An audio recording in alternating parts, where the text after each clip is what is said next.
gentlemen, after the inaugural session, it is now time for some interesting panel discussions. The theme for the first discussion is innovations and specifications. And for that, our session moderator is Mr. C. Mathavan, ED, Western Offshore, ONGC. May I kindly request Mr. Mathavan to kindly grace the stage.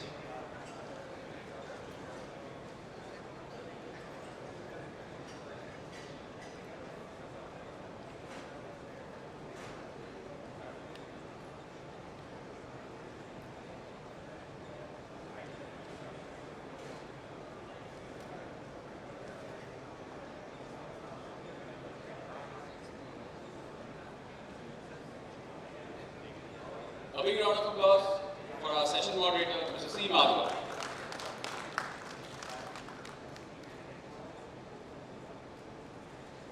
Let's start with the panelists for today. The first panelist is going to speak about corrosion problem, solutions and challenges. And that is Dr. R. Tewari, Head of Division, Materials Group, Materials Science Division, Bhabha Atomic Research Center.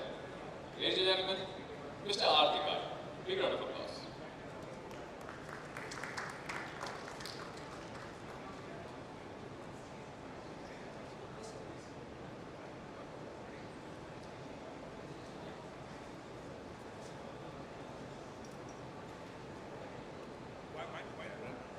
Our next panelist is Mr. T.S. Kathayat, and he's going to speak about manufacturing.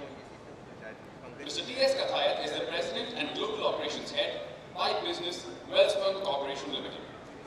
Ladies and gentlemen, Mr. T. Kathayat.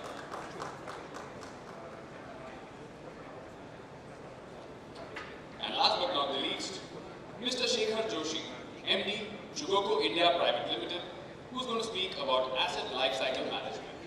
A big round of applause, please.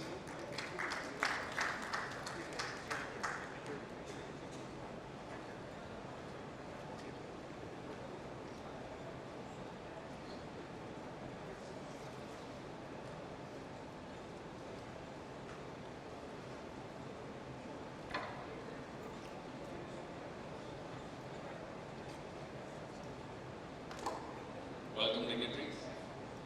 And now, I pass the baton to Mr. C. Mathavan, who is the session's moderator. Thank you. Good morning again, everyone, and good afternoon. So the first session is on innovation and specifications. The panel discussion. We have three panelists. Mr. Dr. R. Tewari, he is from the DRC. Head of Materials Group, Material Science Division. He will be talking about corrosion problems, challenges, and of course solutions. And the next panelist is Mr. T.S. Kathayat, President Global Operations, Head Pipe Business, Welspun Corporation Limited. He will be talking about corrosion problems in manufacturing. And the third one, Mr. Shekhar Joshi, MD of Chugoku. We will be talking about asset life cycle management. We have about an hour in our hand. I think we are running late already. So maybe each of the panels will give about 15 minutes. And at the end of each panelist presentation, then we can open the house for questions, or we can go for the question and answer session towards the end also. So I would invite the first panelist, Mr. Dr. R. Tewari, to present his presentation if he has any. So, good morning to all of you. I think it's good morning. Yeah, good afternoon as well. In the sense, if you look on the nuclear industry, which I am going to represent today, the requirement of material and corrosions is far different. Number one, see, if you look any materials, we look for the high strength, high melting point, so you can apply, go to the higher operation temperatures. Very good mechanical properties. If you are using at high temperature, very good green properties, stable microstructure, and all, very good corrosion resistance. But in nuclear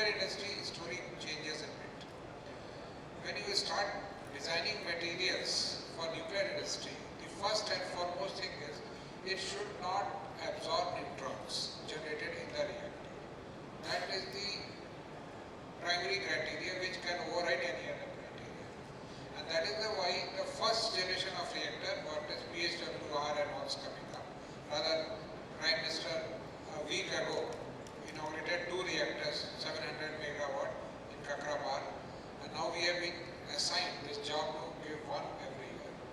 The zirconium is the element which most of the people do not know. The materials have a different context of the corrosion.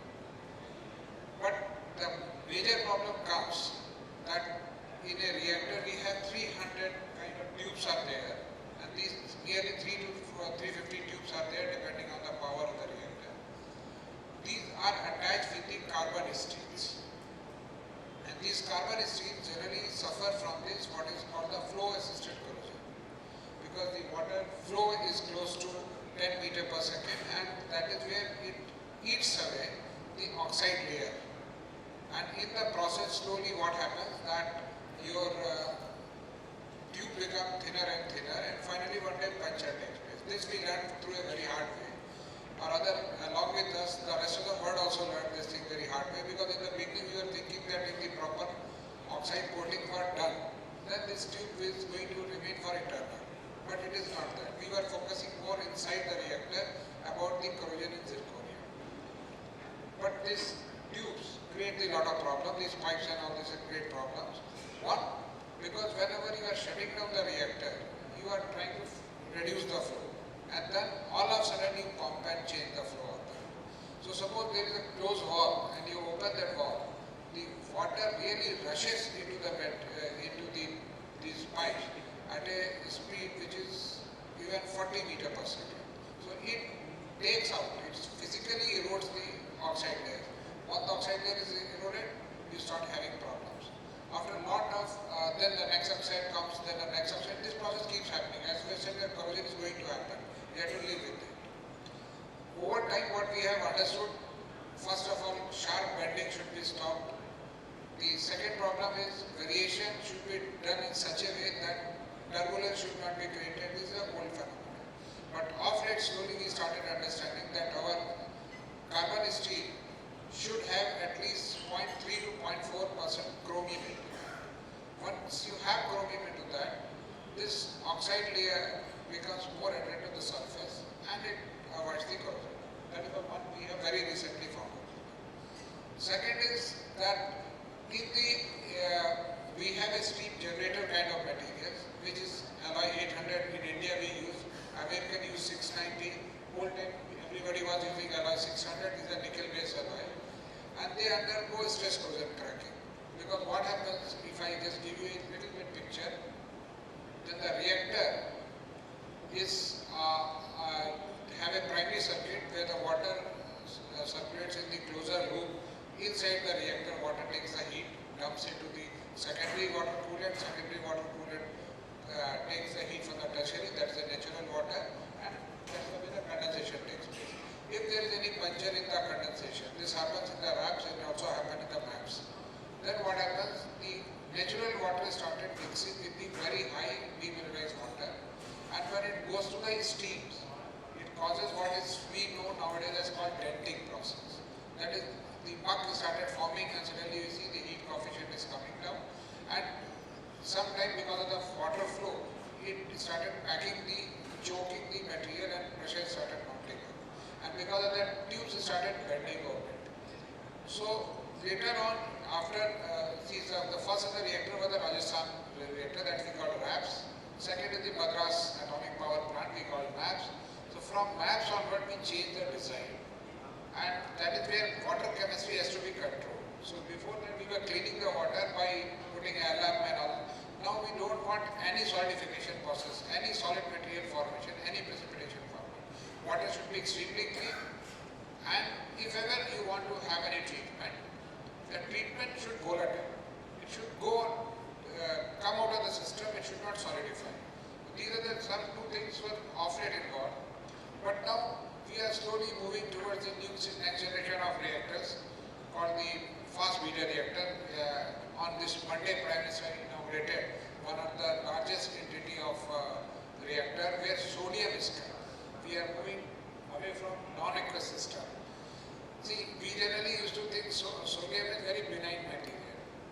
In the liquid state, it will extract heat from one side and deposit on the other side. But it does another trick. It takes the material out of the alloying element, out of the steels and all. So suppose I have two steels. One is having composition of 0.02, another is having a composition of 0.018. So it will take the carbon from here and it started passing from there. Very benign, very slow it does that. And this we learned very hard way, that is the time it took 3 years for us to solve the problem. And composition analysis, welding was, as I told before, is one of the major issue, because near welding the stress and the composition variation is one of the major issue. And when sodium is there, I have to be doubly sure, because sodium, unlike water, is not going to just spill in the flow. It will catch fire and it will cause a disaster.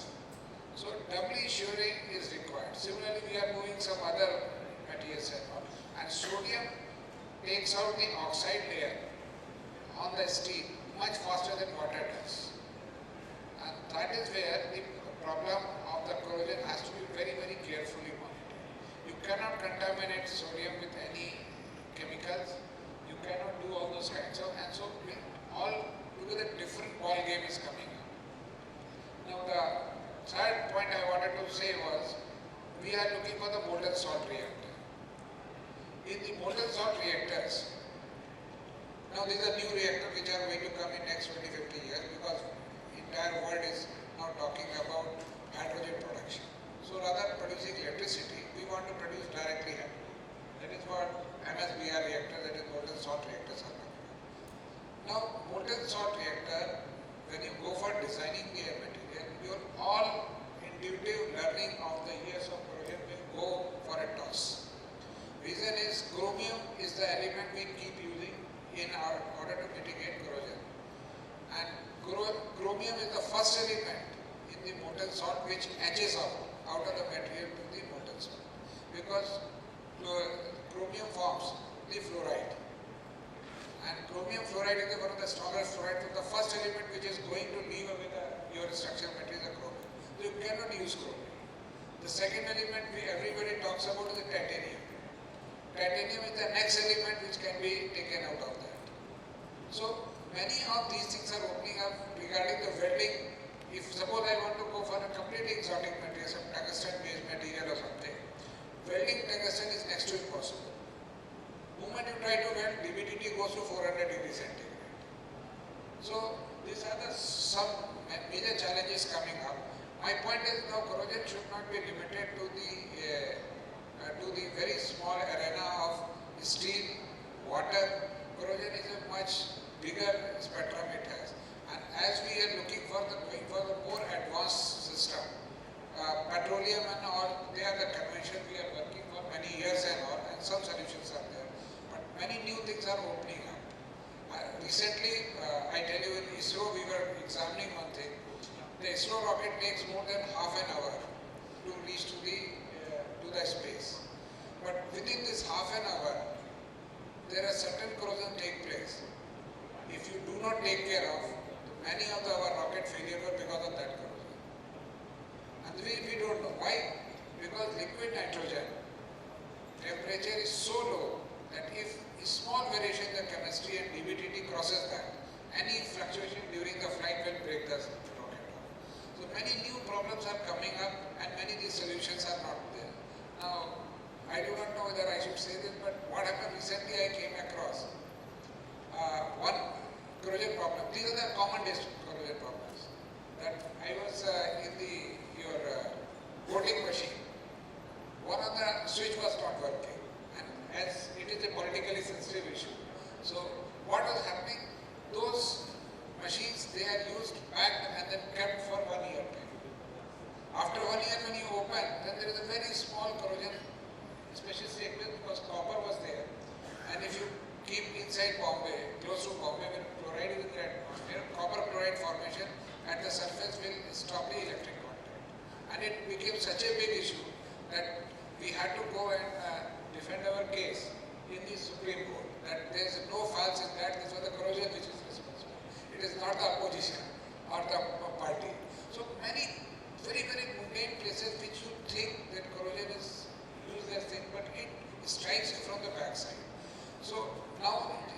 in DA we are trying to basically expanding the horizon for the corrosion, and there are three points where we wanted to attack on. One, what is the most standard procedure to test the corrosion? In India, most of the time, most of the industry, and we are following what Western world has taught us. If they say you do, and I tell you one thing, 80% of our problem are indigenous problem, because we live in a very humid atmosphere, high temperature, and our corrosion problems are way different from what we have European or UK has seen, US has seen. So we have to invent our own way, standardize our own method by, and spread much widely to that. And our corrosion can be understood and solved locally by very common person. You need not to have a very great theoretical knowledge. Experience little bit teaches you. And India corrosion should be taken in a way different. So what we are trying to do is, in DA we are trying to make a system where we can standardize the procedure. If this is there, this is the standard, this is there, the standard. You should not blindly follow what is marked by the Western, because they have their own problem, their own atmosphere.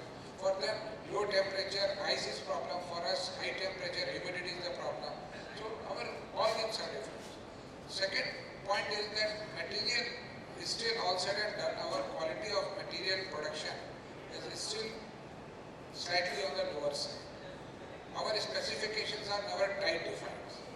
If we say that our phosphorus should not be greater than that, does not mean the phosphorus is not greater than that. Most of the very high quality still have lot of patches where phosphorus is there. Why?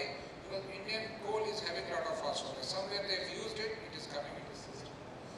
So quality on the manufacturing has to be done. The third point which I agree with the previous panel, this inauguration time they were telling, during the installation, in the very beginning you have to take care of that. In one of our reactor problem was pipe was tested, person forgot to drain it out, it is costing nearly 10 crore for us. So many of these procedures should be very carefully monitored and has to be checked on that.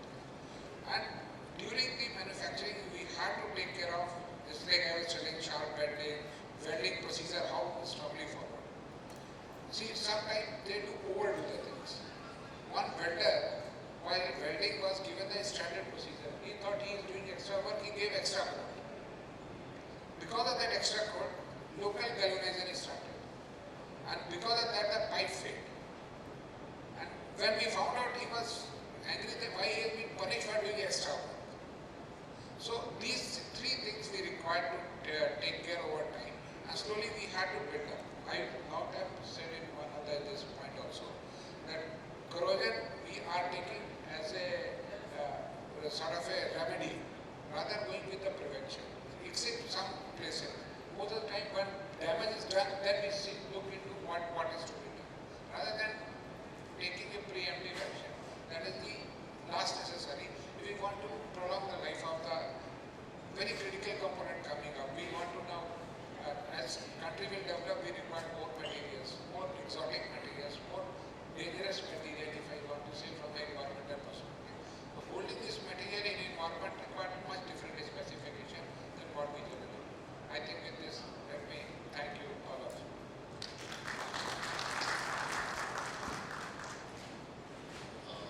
Any questions from the audience to Dr. Tewari?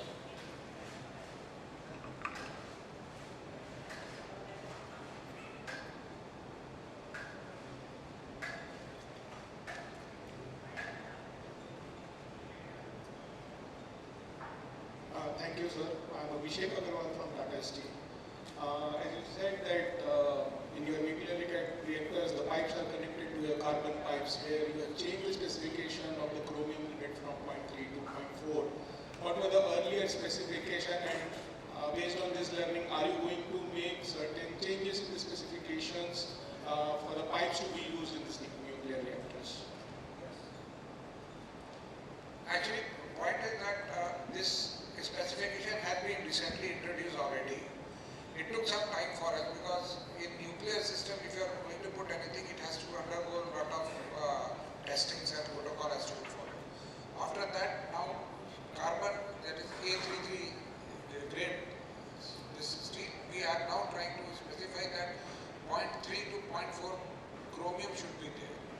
in the standard procedure, if you look, this does not explain about that.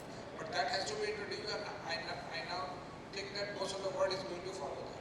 It's only a matter of time. Anyone else?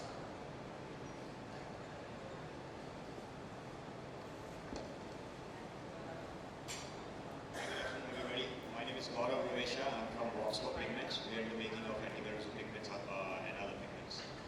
Question for you, Dr. Tewari, is have you considered carbon fiber as a material with which to replace or either make a composite material which will extend the strength and reduce the weight? And if so, what are the findings? Thank you. See, carbon fiber, I think you're talking about carbon fiber. See, for some non-aqueous system, this has been tried. Rather, we prefer silicon carbide over the graphite and any other carbon system because the material should be radiation resistant. Okay, carbon fibers has a tendency to accumulate the defect, and then all of a sudden it will release. So it will generate the local temperature and it may become pyrophoric. So we look for the silicon carbide. So idea is to make silicon carbide scaffold, that is wire, you net the thing, and then fill it with the silicon carbide tubes. So for a non-aqueous system, it is so far working because you can go to a higher temperature, 600 to 800 degrees centigrade. That work has been done, and I think Bukanwala in Gujarat has taken this technology, and they are using for a different purpose. They started making this jacket, bulletproof jacket for that. But it is used for, and for containing sulfuric acid at 800 degrees centigrade, this is the material. Thank you. One question from me, just out of curiosity. We know about nuclear power plant accidents like Chernobyl, the Fukushima, the Long Mile Island, 3 Mile Island. So, anything which is of a critical nature in our nuclear power plants, the failures, critical failures, where we had faced real crisis. No, but let me tell you, the Fukushima accident was a chemical accident. See, reactor was not a nuclear. See, the nuclear reactors behaved exactly the way they were designed.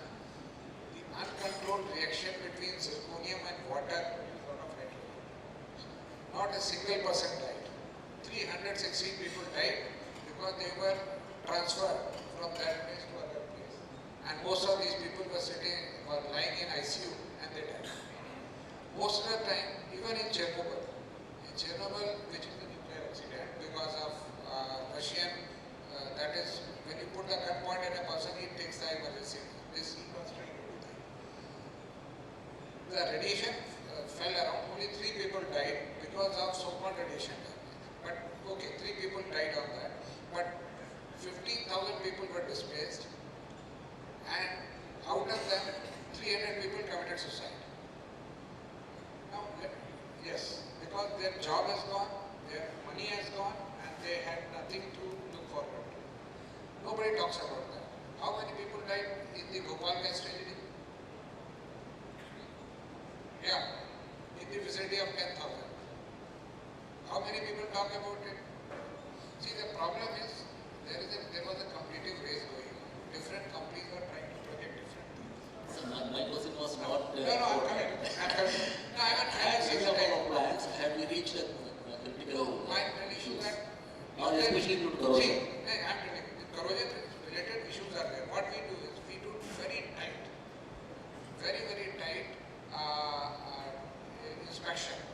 Every year, 2 days are spent in all the reactor to measure the variation in the thickness. Moment we reach to the critical, because problem currently, the slogan is safety first, power later. So moment any problem is there, reactor is shut down, we change the pipe, then it starts. So far, if I say, if you look into the literature, you will find it out.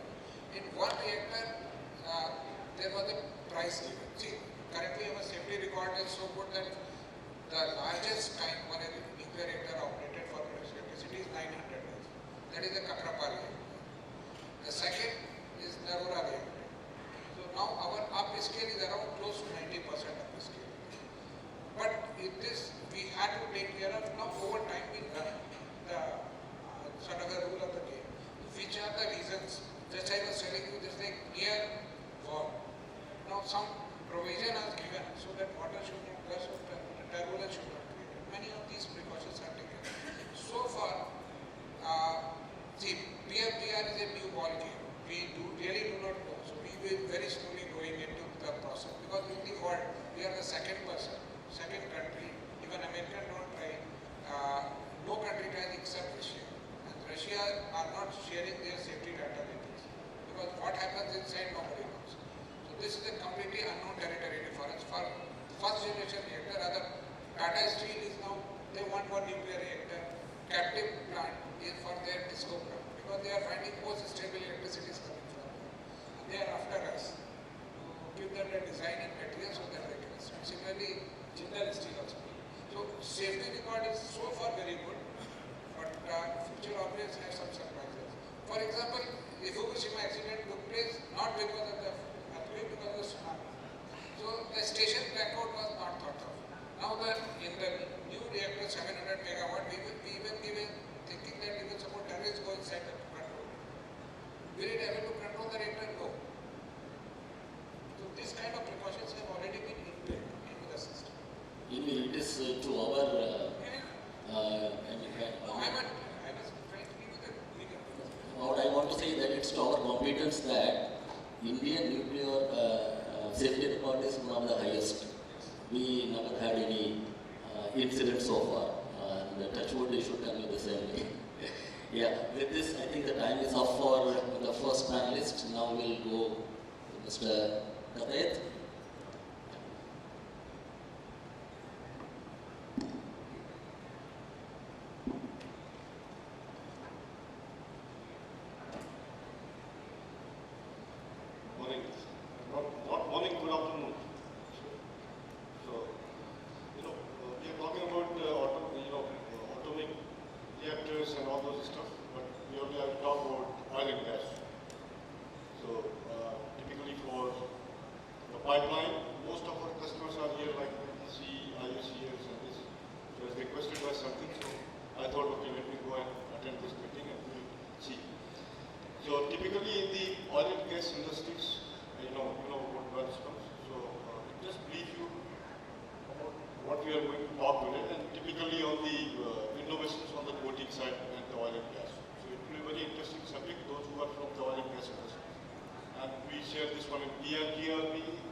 One is 3-layer polyethylene, which is external coating, and the 3-layer polyethylene is our major supplier is 3Ms, Sherwin Williams, Borus, those are global suppliers, and some of the things we are also getting from India, like IUC.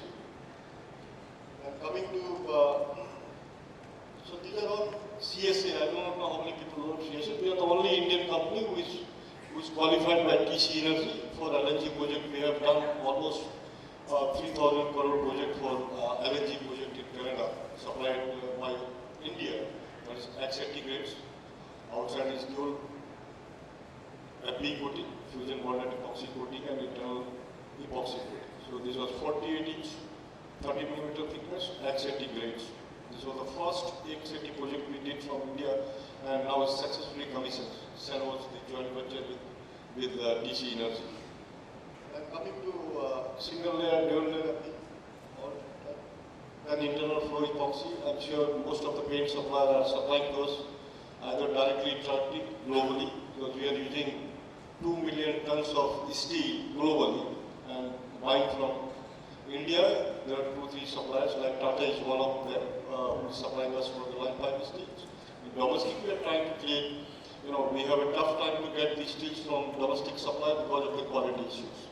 So I think, in the oil and gas industry, we are very, very high risk, company, because we get order of fruits of $1 million, and if you make a small mistake like what nuclear is talking, so we decide right from the designing phase, the high strength, low alloy steel, alloy design selections, clean steel. So we get steel from Europe, we still get from Japan, Korea, and those critical suppliers, because we don't get this type of steel in India, especially for the sour service, which is very, very important for the corrosion resistance.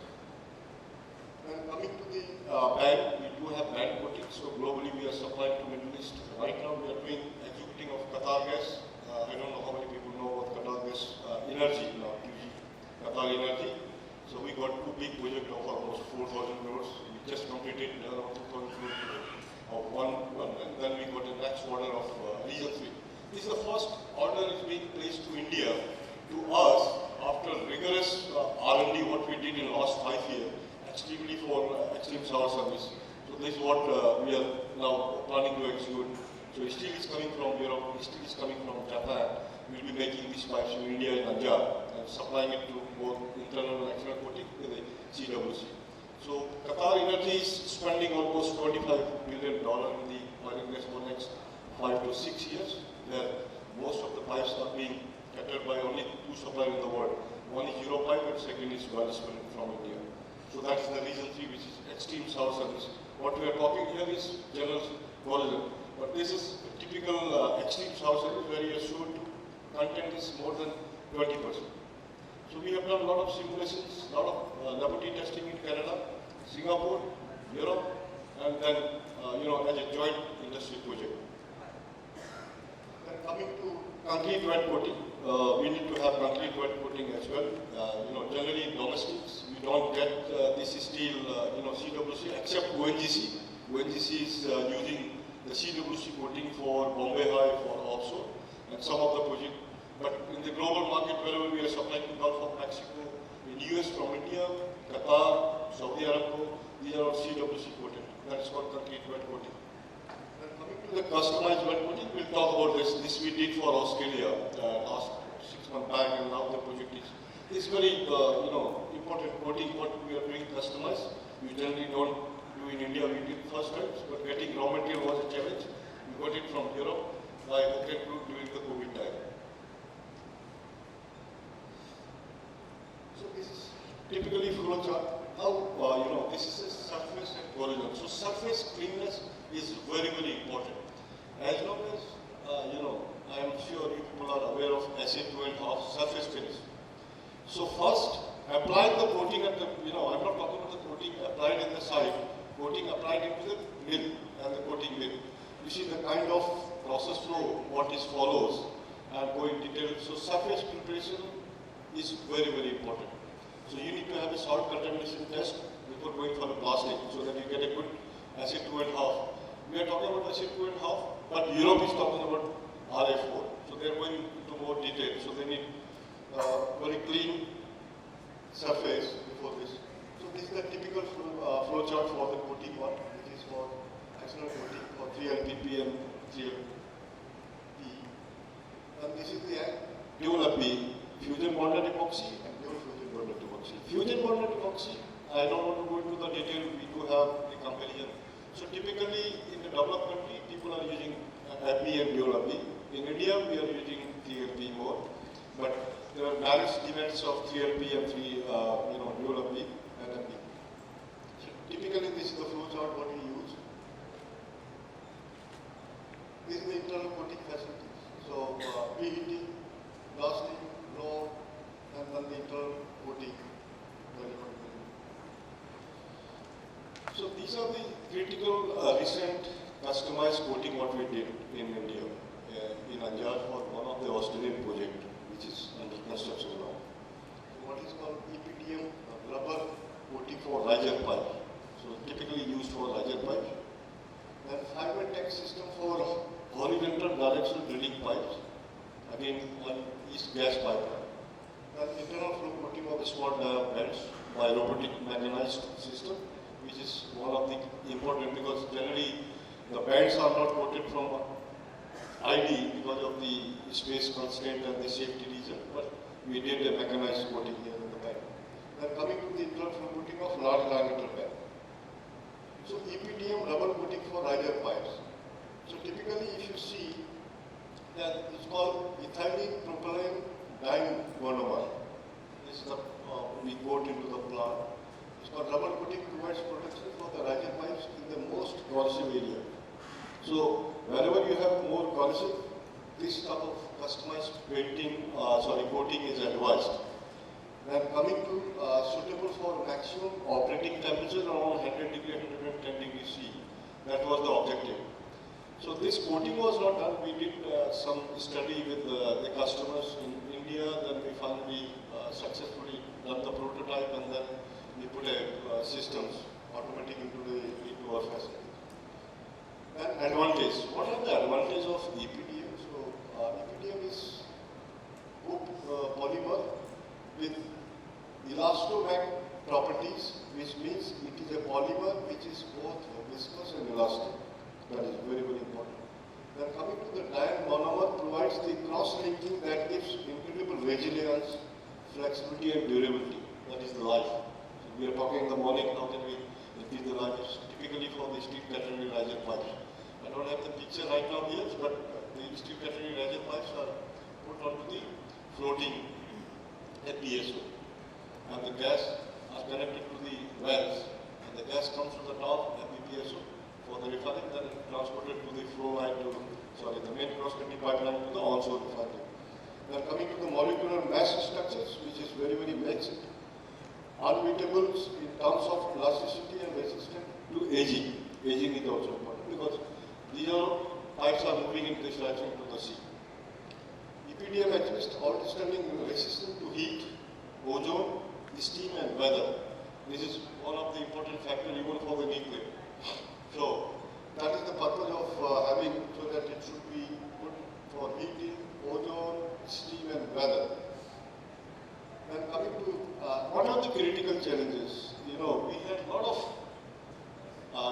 challenges here and how to do because we were doing first time. We were not having a competent people. We call a guy from Australia. We call a person from virtual training for 2 months to our coating experts, engineers. Okay, during the COVID time. So one was the oven used during the EPD was coated pipe vulcanizers was not of sufficient length of 12 meters, hence new vulcanizer was fabricated. So they were asking for 12 meters rather than a small one could have been done because we have that facilities. And we went for a longer one where we did up to 12 meters. So double coating process, you can see surface preparations, primer applications, bonding is EPDM rubber through extruders, then it comes to pre-tensions, then final tension of nylon, then cooling followed by muscle. This is the process of EPDM, what we made. And coming to the EPDM rubber coating for riser pipes, importantly hardness, then coming to bond strength, then hammer test and holiday test. We have to follow all this quality what you can provide in the automatic systems, which is in the soft, you cannot do at the site. So rubber coating for radial pipes, these are the test results what we achieved. And adhesive test, hammer test, 48-hour CD test of 65 degree, less than 3 mm. This was one of the successful coating what we did the first time. You see the sword hardness, 68, 67, 67. These are another important factor. Now next I will talk about FiberTech system for horizontal direction drilling pipelines for oil and gas. So FiberTech system for HDD pipeline. So this is what I presented to these customers quoting to Indian oil and gas. And we are going to PNGRP where we are writing the specification for hydrogen pipelines. And we have done a lot of innovations in the last 5 years for hydrogen pipeline. We already qualified hydrogen. We got the CO2 pipeline in US. We have done a coating powder development with several millions in America, which is already there, but because of NDA agreement, I cannot see it right now. We are doing the hydrogen development with Tata for HFIW, and so we already did with Korean suppliers for these steels.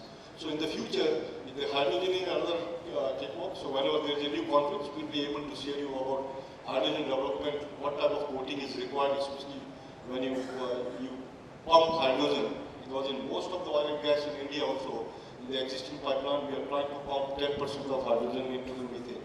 So these are the new development is happening. So coating powder is already established for hydrogen. They have done extensive testing of 2 months, and the results are with us. So hopefully by another 2 months, we'll be able to do even the coating. The live pipe is already done for LSO, for HFIW, and the coating powder, we are using only one. We have done the R&D with the Servant Williams in US, and then finally the testing is completed last week. So the coating powder is also. This is another opportunity for you guys to develop the, the powders, especially for internal coatings for hydrogen use. Then coming to FiberTech systems, so it's SDT conducted at 800 micron ULFE, and these are the impact resistant, age resistant, abrasive resistant, and tear resistant. This was the objective. Then coming to the critical challenges, one was the storage conditions of raw material. I'll tell you, we had a biggest challenge. Sorry, I'll take another 5 minutes. It's fine. Yes. So we had a biggest challenge to protect the raw material because the raw material was so flexible and applying until you apply it to the pipe, and then curing is another big challenge. So because of you need to know the hardness and sure hardness you have to maintain on that. So curing is important. So strictly control in less than 50 degrees during the application process. Special care has to be taken to avoid sunlight due to fast curing process, UV sunlight. And then the properties has to undertaken by the natural sunlight within 2 hours. So that the cure has to be there so that you achieve the hardness. So these are some of the requirements what we have. So especially the hardness is important. Then this is FiberTech anti-corrosion coating applications. FiberTech applications like curing sunlight, output hardness, and thickness measurement, final inspection. All the soft coating. Then internal flow coating, small diameter pipe. I think this you are aware. We just developed this coating facilities because initially people are not able to go up to 6 inches. Now we have the mechanized one, robotic one coating system, and person can operate from outside. No need to go inside. So any angle, if you want to do a pipeline, it can go from here to there wherever you want. So it's all controlled. So visual TFT tolerances, micron, improved advantages, smooth and surface finish. This is what we mechanize. You can see these systems inside the robo. The robo goes inside, get it done. The internal flow coating of large beds, same PLC control. This is another mechanized robotic system what we apply instead of doing this. So no manual. So these are some conclusions, because of the time possibly I will not be able to read this one, but if you have any questions on oil and gas, live pipe steels, whatever we see at the coating, for steel, the kind of alloy design what we use for corrosion resistance, which is very, very important for oil and gas. Also the coating material will be used. Thank you very much. Thank you, Mr. Kathayat. That was a nice presentation on coating, the process, and the testing methods. Any question from the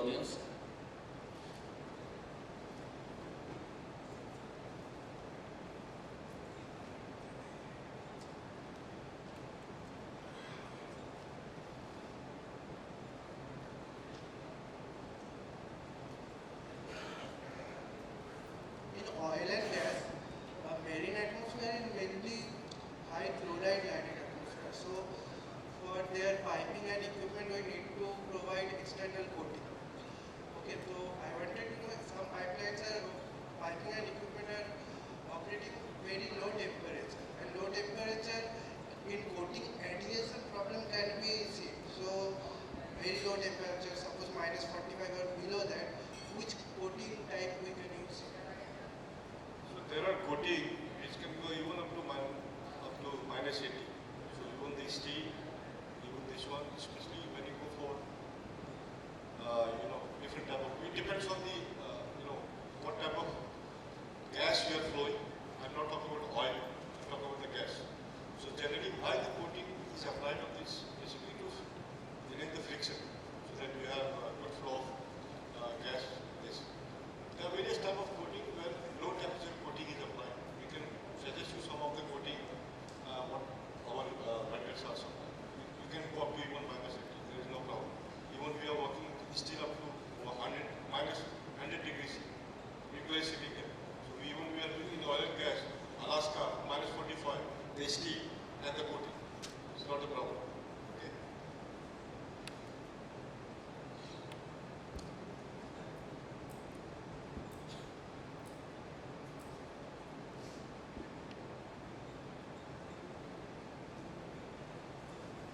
Sir, I have one query. In olden times, we had in line pipes, coal tar enamel coating. We migrated to 3LP and then DFB.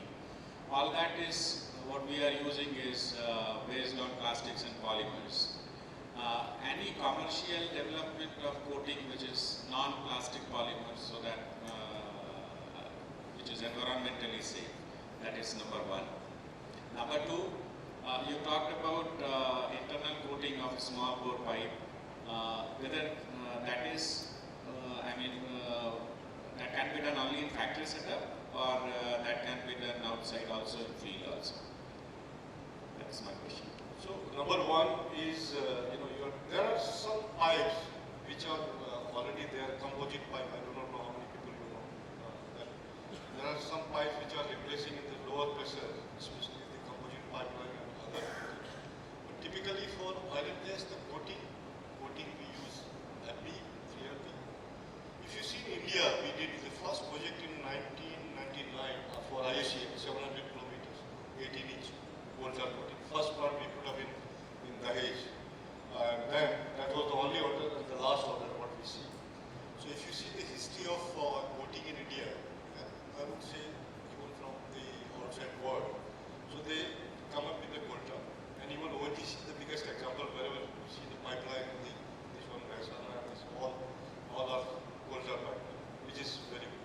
But later on, because of environmental issues, this has become a big hurdle, and nobody is allowing the coal tar coating now in the world because of environmental issues.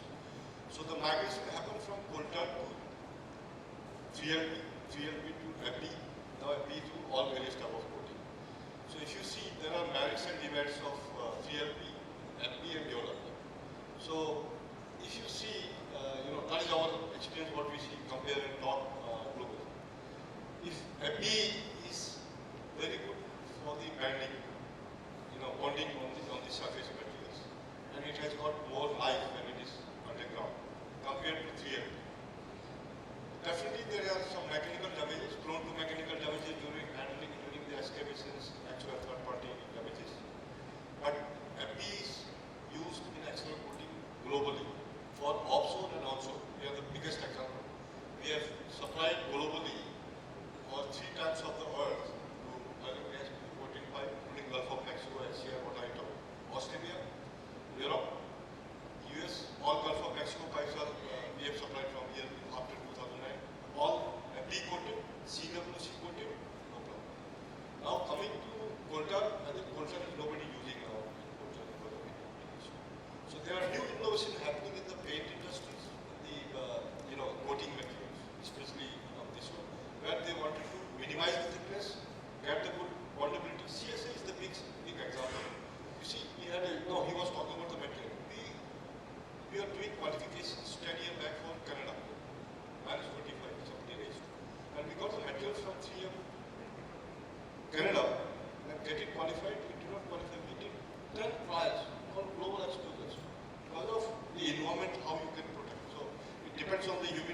and applications and all. So the coating applications has to be decided right from the designing phase itself, because you need to consider various factors. But coming to your replacement of this, I don't think anything on the oil and gas I see as of now, other than the paint and border, that's whatever, including Arab. They are changing the specification. DNV is going to change the specification. Next is coming to the new specification, region 3. That is what I'm talking right now, which is under revision. So that is one. And coming to your small diameter, you see, most of the people I see in China, 6 inch, they were doing the coating. And here in India, up to college, people are doing the coating, but 6 inch nobody has done. Now there are need of, in the oil and gas that you must have a coating, because there are a lot of risk factors in the oil and gas pipeline where they need to have a bigger life, longer life.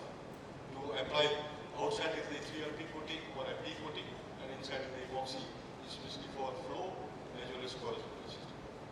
Now, we'll talk about hydrogen. A beautiful study we have done in Canada for hydrogen. So we just qualify. Hopefully, next month we'll see it. Okay. Thank you, Mr. Kathayat. And with this, we are coming to the last panelist, Mr. Joshi, Chugoku Paints India Limited. He will be talking on asset life cycle management.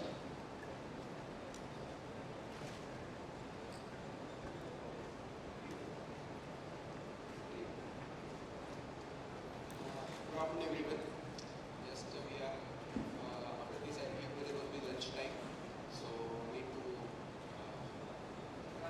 concentrate or put attention on what I was showing to you. So, topic is basically asset life management. What is basic understanding? Basic understanding of what should be the asset life management, why it should be there. So, asset life cycle management is a process of understanding and basically improving and learning from the asset life cycle. So basically the acquisition cost and the maintenance cost is equal to asset life cycle cost. So what we have seen in the inaugural session and what we are discussing just now, Kathayat sir and has mentioned about this. So basically it starts everything from the cost where at the detail engineering stage, conceptualizing stage, and then further it goes and then at the time in the installation time, and after that once it is in operation. Okay. So what is the need of asset cycle life management? So this will vary from organization to organization. Again, there is no specific definition or specific standard which can apply to all the industry, I can say, across the industry. So it will vary because the requirements of organizations are different, the targets are different, the purpose is different. Naturally, it will vary. Okay.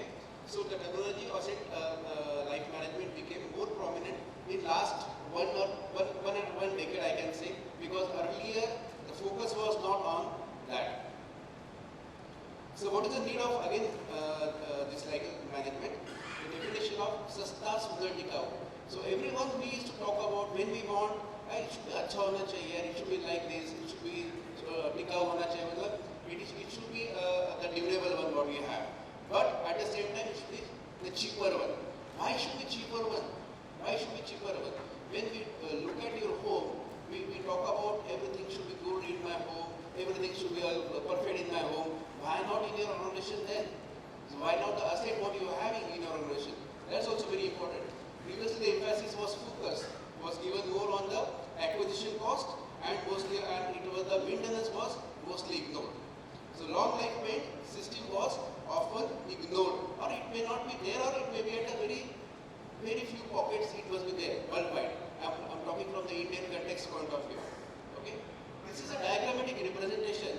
What it starts from the first stage, as it is design stage, and then it comes to the various stages of we can say application, and then the whole circle you can say it has to pass on, so that we can go from the asset life management. Now asset life management has to come from the top. It cannot come in between or some sort of it. It has to come from the board level to the people who are involved in making of that project, the technical team, design team, detail engineering team, procurement team, contract team. Everyone has to come. because if it is not been, if it is only on the boardroom, it cannot work like this. So boardroom has to come down to the ground level, and ground level has to come to the project level, and project level has to come to the implementation level. So at the same time, the contribution from all the people who are involved in building a project has to be there. Now, the project means it need not to be industry, it can be housing, it can be a ship, it can be anything. Okay, so it not necessarily pointing out to the particular project. Now here, since the conference is from the paint and I am from the paint industry, naturally my talk are confined mainly to marine and industry paints. So here onwards, we are talking only on the marine and industry coatings. So let's go further. So management, operating cost or the operating cost of the cash flow will be very crucial. High operating cost is equal to low profits. So the board says, boss, we have to earn money out of it. End of the day, whether it is a PSU, non-PSU, now today government also want to earn revenue, everyone want to earn revenue. End of the day, your profit before tax is most important part for us. Okay, so that is the bottom line, and that is the whole thing circle around there. So we need to earn profit. We are not the NGOs. Naturally, NGO also now earn money. So naturally, it is important for everyone that how we should take care of this. So if it is low profit, this can lead to many other issues. So we don't discuss those issues anyway right now. So early preparation study is imperative, plus more advantages.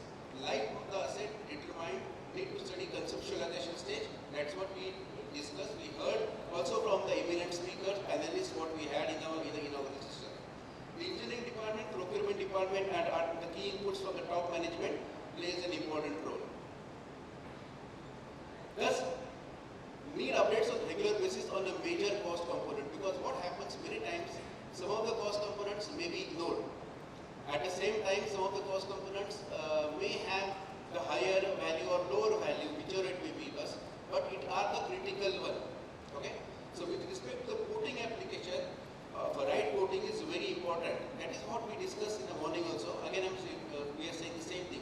Right coating can offer better performance life and hence lower operating cost, because the operating cost is the most important part. When the asset you have, it can get depreciated because life of the cost, it goes along with it. Now you can see the different coating system which we have in worldwide, I can say. So first is allocate enamel paint system, then which has a life of 18 to 24 months, not very popular nowadays. Epoxy paint system, 2 to 3 years, not very popular because epoxy can chalk. It doesn't have the UV, UV resistance is not there because of the epoxy being the product which can chalk everywhere and it become powderish form. The third one is olefin based system, which is around 3 to 5 years, 5 to 7 years again maximum, depending on the conditions in Mumbai. It will not last more than 3 years also. So polysiloxane based system, which has come around say 15 years back in India, 15 years back, and which has come from the European side, and which is most of the paint companies are developing that, and many projects in India are also being using polysiloxane systems, which is a life of around 10 to 12 or 15 years at the max, I can say. Then it comes a fluororesin based system, which has a life of around 25 to 30 years, and now entered in this, at least as far as we are concerned, or at least I, to my knowledge, it has come around 5 to 7 years back. So the last one, the fluororesin paint system, is a new entrant into the paint industry. Conceptualization and procurement. Apart from the engineering side, it's important for the project engineering and procurement team for the coating suppliers. Because what happens, we have the panel coating suppliers, generally everyone has. So consultant gives it. But at the same time, it is important for the procurement department to understand which are the companies which have come, which are the technology which has come, what is suitable to us, what is not suitable to us, and then accordingly they should go for right fit. Because if the right fit is not there, then it can create more problems. So low cost coating system is equal to high operating cost. Need not low cost will always be there. So what I mentioned in the beginning, Sasta Sundar Tikau, will not be always applicable everywhere. Many people, what happens now, we have an Indian tendency again. We buy a Mercedes car or BMW car, and when it comes to the servicing of the car after purchase, we are worried about the cost because the cost of servicing is 35,000, 40,000 per servicing. So we know, oh my God, it's so much costly. But when you purchase a car of say 4 crores or 3 crores or 2 crores, we should not worry for that. But that is a mental of people. So consumption and procurement, extensive negotiation, presentation, product understanding, case studies, track record, assessment of the environment conditions, and applicability need to be looked into it. Assessment of the best fit coating system is to be really skilled of the engineering department or the procurement department. Earlier days, 1 or 2 decades earlier I can say, coating system in the marine and industrial segment were having limited performance life. The products may be developed worldwide, but Indians were not focusing on the same. So now today, that's now got changed dramatically because we have the companies coating systems which are there and which have been used worldwide, which are available today in our country. So it's important to fulfill to comply the requirements as per the coating companies. What happens many times, coating company give everything for the client, and they say, oh, this is the way the data sheet has been there, this is the way specification has been there. But many times, again, the cost comes to the picture. But the client also has to, the project team also has to understand, if you look at short here, again the operating cost can up. So many times what happens, we recommend to some customers, you should go with this specification. No, our cost is not like that.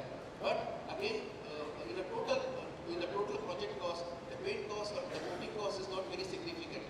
So we need to look into these aspects very seriously. So many times shortcut is being taken to save the costing. Coating cost is insignificant, that's what I mentioned to you. It's also advisable to have a coating advisor from the paint supply company on the continuation basis because it's very important. Because what happens in India, again in a specific environment of PSUs or not PSUs, I'm not talking about anyone specifically here, but the coating supervisor at the site from the company side is not very important for them because he can come or he can go anytime like that. So it was not for the record purpose.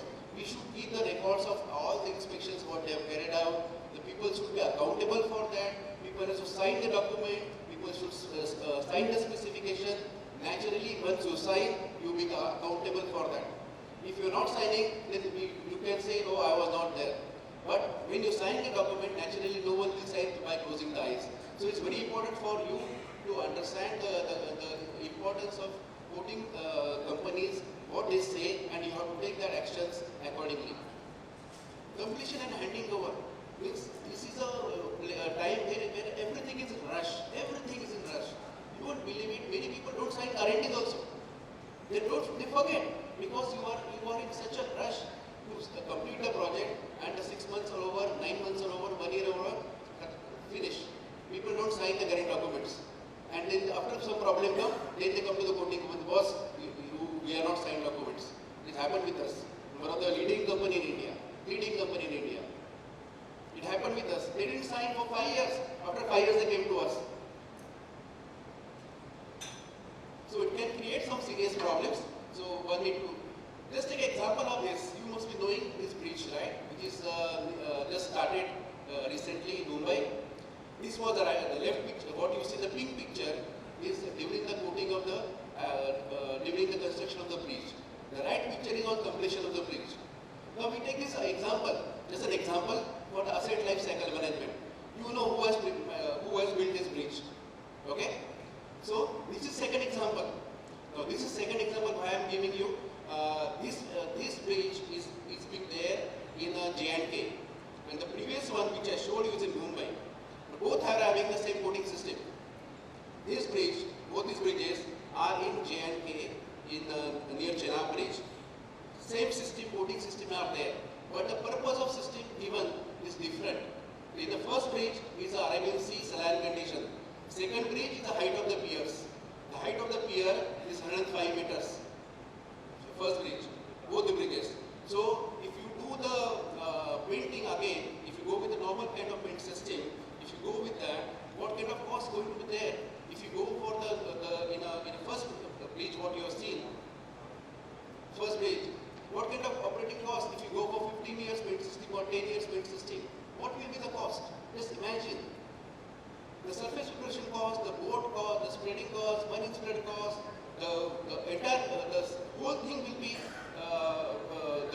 bridge will be lower than the operating cost then, after some years. That will it happen. Because at the same time, so they need to consider, understand that's what the people who were at the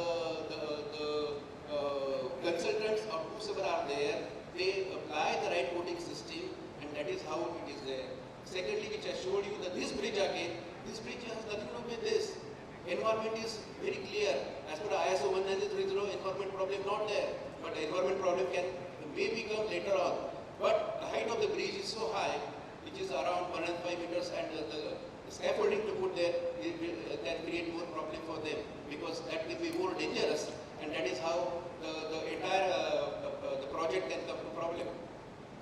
So naturally, yes, less than a minute available.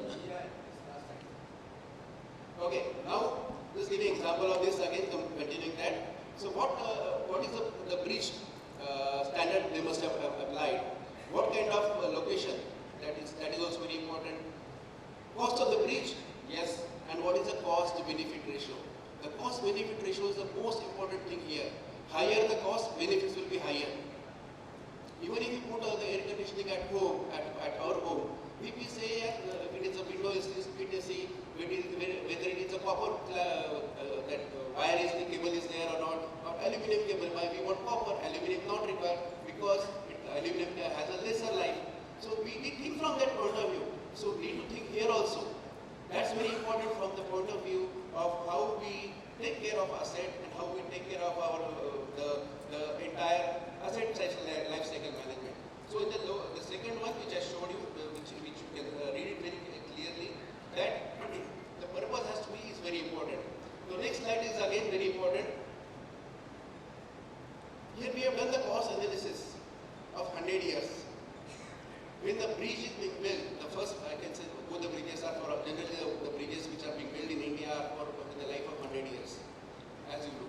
So if you see the life cycle cost, I have compared the cost of polysiloxane, which is 12-15 years what we mentioned, and this is all in INR, okay? So don't counter me why this application cost and why this is as per my knowledge, and this can be a change by anyone, so no issues for that. So basically fundamental is that I have taken the 6% cost inflation index what we have declared by the Reserve Bank of India, that I have taken, and that I have worked out for 100 years. At the end of the 100 years, you can see the cost savings around 49%. I have not taken into admin cost. I have not taken the working cost, whatever the man-hour cost what we put. Everything is being removed from there. But at the same time, what we are showing here is that there will be definitely savings in terms of if you calculate the right product, the right skill product, right application, and at the same time if you work out with the right kind of documentation, naturally you are going to get benefit out of it. So what is the conclusion? Visible savings, yes, visible savings are there. It is advantageous to go for long life paint system. Cost of painting will also be capitalized in the cost of asset, because when we operating cost cannot be capitalized, as you know. So cost of painting also will get capitalized, will depreciate it. Operating cost will be low. This will directly benefit to your PBT. So this is what I am trying to say, and this is what we should think of it. And as a coating supplier, we should also advise to our client that please go with the right kind of system. Okay? Thank you very much.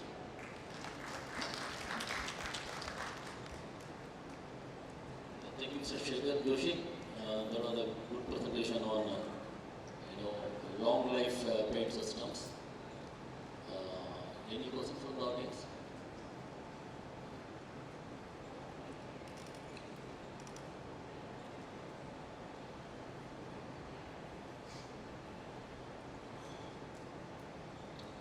Myself, Shekhar, I'm from Adani Infra. So my question is on the durability. Because the organization decide that the asset is around 40 years life. So what will be the durability you should consider for the paint? It should be 10 years minimum or 20 years minimum. No, the question was not very audible to me. Basically, what I mentioned to you that you should have to work on the coating system. Which coating system you should go. Life of the asset, because it's a design life of the asset is very important for us. Once the design life of the asset is there, then you should work out on the cost of the maintenance cost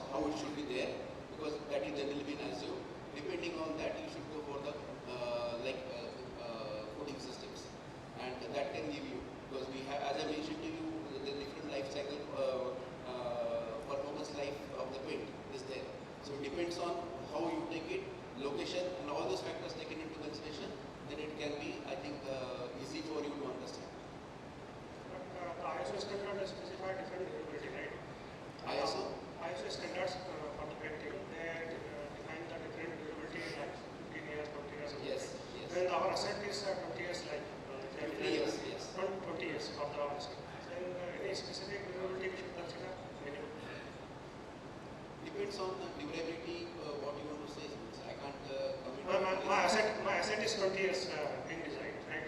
So durability of 10 should be 15 years minimum. Yeah, 15 years or 20 years can be there. Okay, thank you. You're talking about the pipeline. No. All equipments, yes.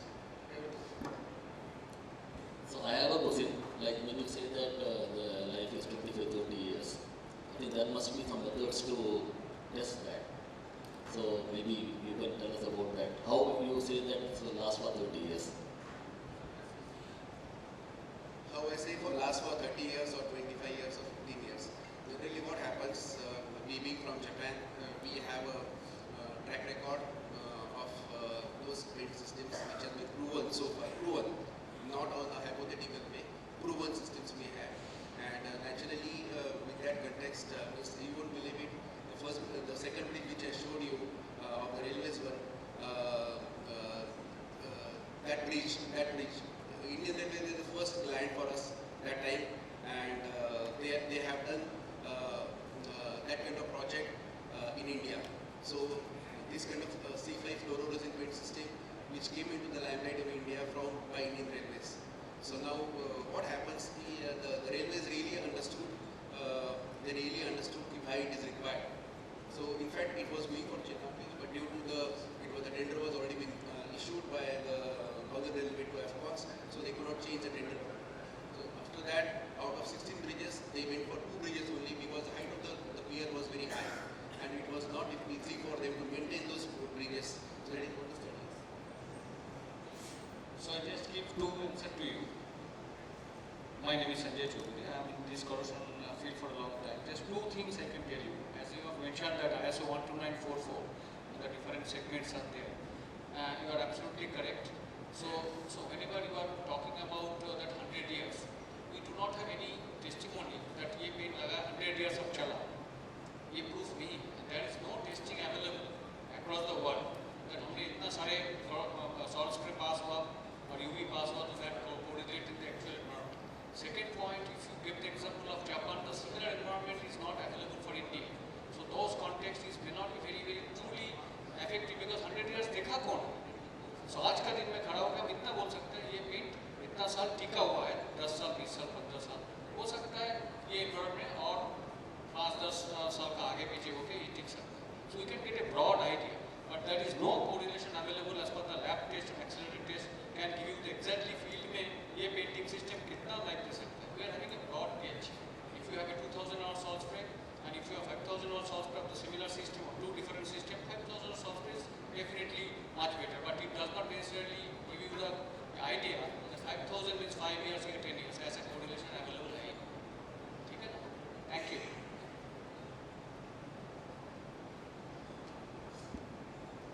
Yeah, with that I think we are coming to the end of this panel discussion on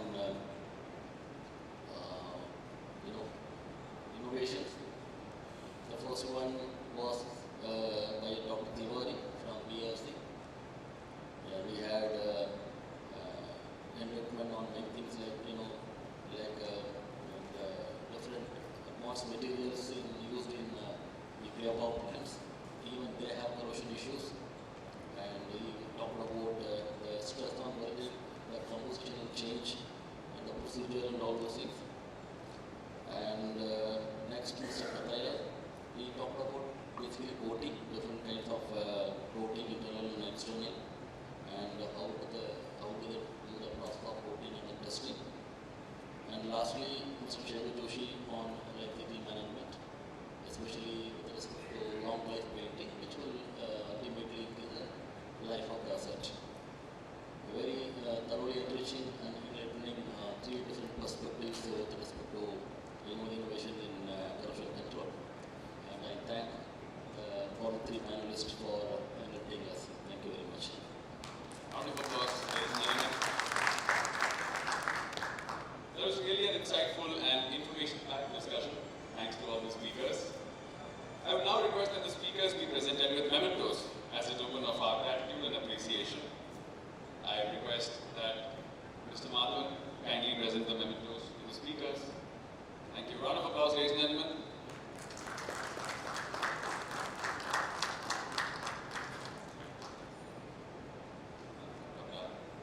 Dr. R. Tewari, Mr. D.S. Kathayat, and Mr. Shekhar Joshi.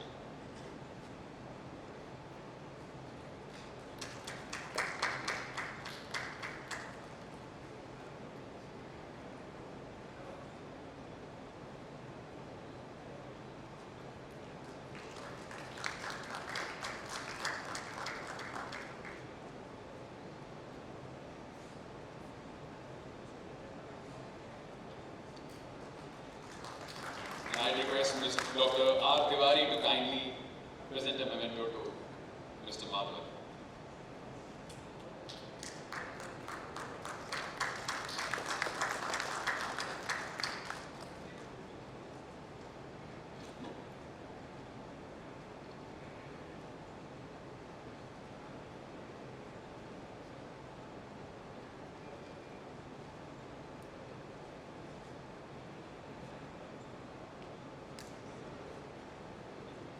Thank you very much, sir. Thank you.